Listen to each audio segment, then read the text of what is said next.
Appendicitis, everything you should know before you undergo appendix surgery. Appendicitis के बारे में सब कुछ जो आपको जानना चाहिए. Hello everyone, my name is Dr. Azhar. I am a laparoscopic and GI surgeon. आज हम बात करने वाले हैं appendicitis के बारे में. अगर आपको symptoms हो रहे हैं या फिर आपको क्यूरियोसिटी है appendicitis के बारे में जानने के लिए, या फिर आपके कोई रिलेटिव है जो अपेंडिक्स के बारे में अपेंडिक्स की सर्जरी अंडरगो होने वाले हैं, तो आज हम इस वीडियो में देखेंगे कि व्हाट इज अपेंडिसाइटिस, इस कंडीशन को कैसे ट्रीट कर सकते हैं, सर्जरी में क्या एक्सपेक्ट करना चाहिए, और सर्जरी के बाद रिकवरी में व्हाट टू एक्सपेक्ट क्या है और क्यों होता है.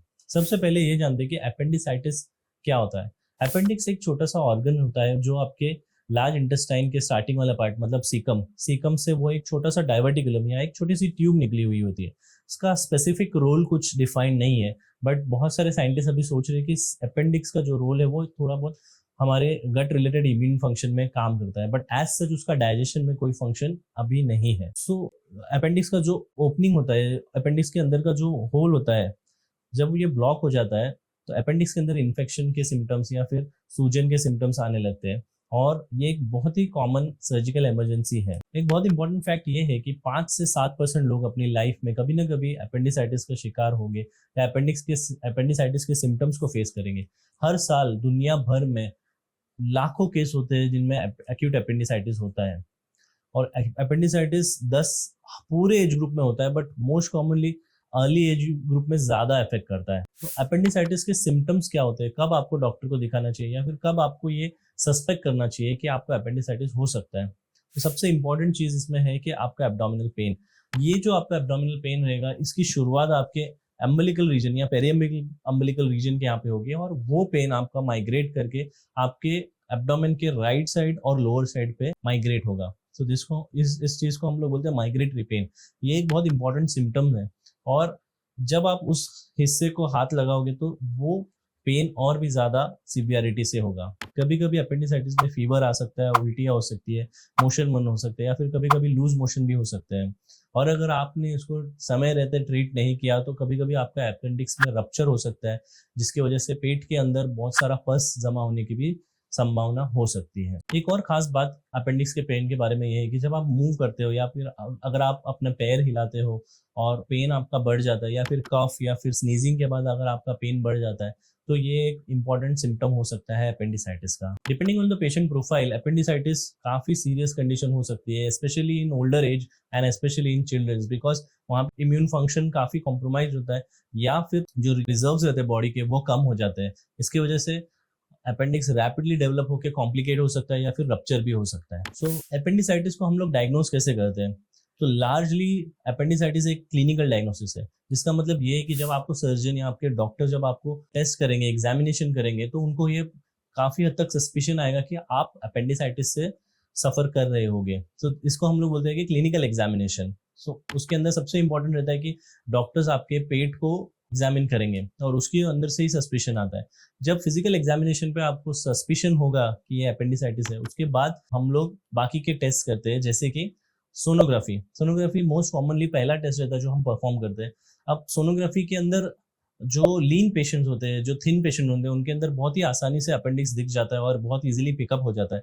बट जो ओबीस पेशेंट होते हैं या जो हाई बीएमआई वाले पेशेंट होते हैं, उनके अंदर हम अपेंडिक्स को सोनोग्राफी से इवेल्युएट करना थोड़ा मुश्किल हो सकता है, और ऐसे केसेस में कभी कभी हमें सीटी स्कैन की मदद की जरूरत भी पड़ सकती है. या फिर ऐसे केसेस में जहाँ पे डायग्नोस्टिक कंफ्यूजन हो, ये अपेंडिक्स है या फिर ट्यूब का कोई रिलेटेड प्रॉब्लम है या फिर इंटेस्टाइनल प्रॉब्लम है या फिर स्टोन है, यूरिनरी स्टोन्स, ऐसे कंडीशन में भी हमें कभी कभी सीटी स्कैन की मदद लेनी पड़ती है.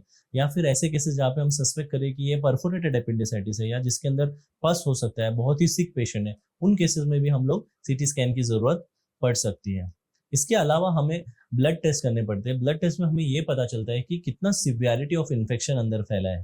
तो अगर आपका WBC काउंट ज्यादा बढ़ा हुआ है, मोर देन 11,000 है, तो ये एक दर्शाता है कि ये अपेंडिक्स से रिलेटेड इन्फेक्शन हो सकता है. लेकिन normal count is not a guarantee that you don't have an appendicitis. So counts are indicative but not are confirmatory. So अब हम जानते हैं कि अपेंडिसाइटिस डायग्नोज होने के बाद इसके आगे हम लोग क्या कर सकते हैं. सो जनरली अगर बहुत ही माइल्ड टाइप का अपेंडिसाइटिस है तो उसको कभी कभी हम लोग सिर्फ मेडिकेशंस, जिसके अंदर आईवी मेडिकेशन या आईवी एंटीबायोटिक्स और बाउल रेस्ट और सलाइन जो रहती है, उससे हम लोग ट्रीट कर सकते हैं. बट ऐसे केसेस में we have to be monitored continuously, but most of the cases में whenever there is appendicitis का कंफर्मेशन हो जाता है, उस टाइम में हम लोग सर्जरीज रिकमेंड करती है। तो similar to other procedures like gall stone surgeries और हर्निया सर्जरीज, इसके लिए भी कन्वेंशनली ओपन सर्जरीज की जाती थी, बट अभी because of the advance facilities and development in our technologies, most of the cases आज के डेट में हम लोग लैप्रोस्कोपी के जरिए से सक्सेसफुली कर पाते हैं।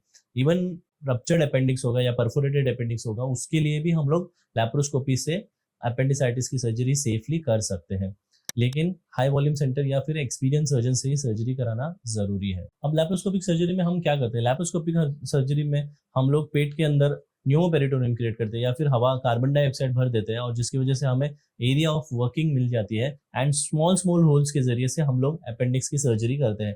अपेंडिक्स की सर्जरी में हमें बेस ऑफ अपेंडिक्स से पूरा उसको निकालना पड़ जाता है, कोई पस रहेगा उसको क्लीन करना पड़ता है, और कभी कभी हमें छोटी सी ट्यूब अंदर डालनी पड़ती है, जिसकी वजह से जो भी बची हुई गंदगी है वो भी बाहर निकल जाती है। ओपन सर्जरी तब होती है जब बहुत ज्यादा कॉम्प्लिकेटेड अपेंडिक्स रहा, बहुत ज्यादा स्टक अपेंडिक्स रहा, जो इंटेस्टाइन्स को, काफी ऑर्गन्स को चिपका हुआ है, और it is very difficult to do from laparoscopy.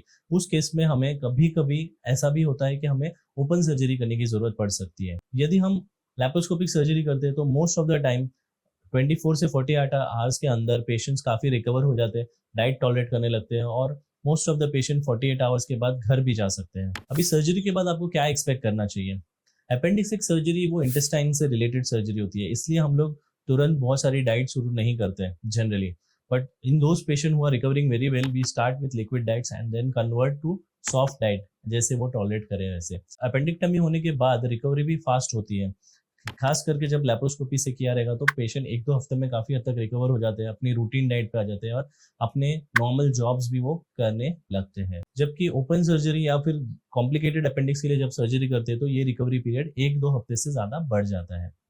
Post surgery आपको फास्टर रिकवरी के लिए क्या करना चाहिए? जैसे कि हर एक सर्जरी में एप्लीकेबल होता है, सर्जरी के बाद आपको लाइट एक्टिविटीज जैसे कि वॉकिंग करना और avoid taking prolong bed rest, ये सब चीज़ों को आपको फॉलो करना होता है। और डाइट में भी आपको हाई फाइबर रिच खाना, avoid junk food, avoid oily foods, avoid excessive salt and excess fatty foods, ये फॉलो करना जरूरी है। अपेंडिसाइटिस या फिर अपेंडिक्टमी की सर्जरी के बाद क्या क्या कॉम्प्लिकेशन हो सकते हैं और किन केसेस में आपको फिर से सर्जन की एडवाइस लेनी चाहिए? जनरली स्पीकिंग अपेंडिक्टमी बहुत ही सेफ सर्जरी है, पर जैसे हर एक ऑपरेशन में रिस्क रहता है, उसी तरह अपेंडिक्स के अंदर भी कोई रिस्क इन्वॉल्व होते हैं।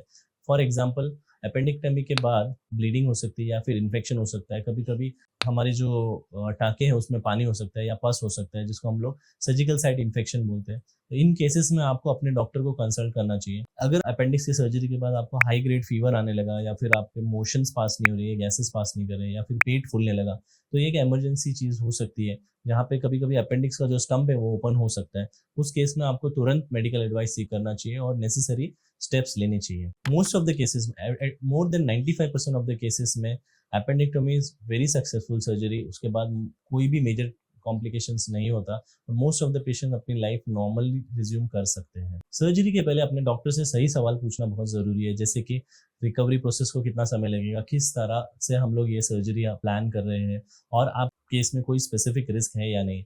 सिर्फ मेडिकल फील्ड में या फिर कोई भी सर्जरी में हर एक पेशेंट एक इंडिविजुअल होता है, हर एक चीज़ सभी पे लागू नहीं पड़ती।